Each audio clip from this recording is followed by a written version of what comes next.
In this video, I will demonstrate how to install the Zygo cover extension accessory to the back support. I'll show how to do this in a Zygo Active Contour mid-height back support, which will be a similar process for the other Zygo models. Firstly, remove the back support shell from the foam and upholstery unit like so. This will expose the zip cover at the rear of the foam unit. We can then undo the zip and fold the cover out of the way so we can access the Velcro sensitive backing surface.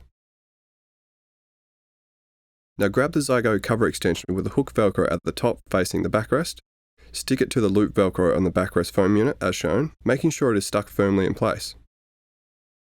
Once in position, we can pull the zip section through the gap in the top of the cover extension like so, connect it with the top zipper section and zip closed. Now you can install the back support shell back onto the upholstery and foam unit. Place the shell through the slot in the top of the cover extension. Once you have done this, temporarily fold back the cover extension. Slot this tag through the back support shell, then lift the lower panel over the bottom of the shell like so.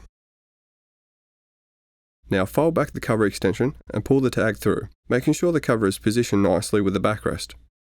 Now you can attach the upper part of the back support cover to the shell like so. Now that the cover extension has been fitted to the back support, we can mount the back support to the chair.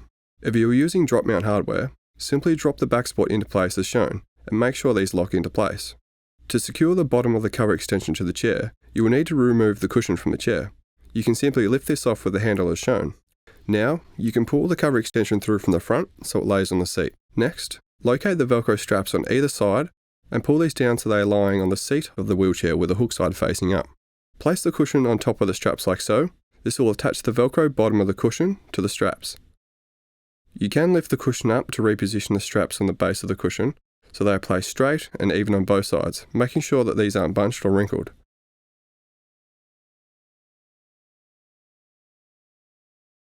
Once you have done this, simply place the cushion back on the wheelchair. Thanks for watching.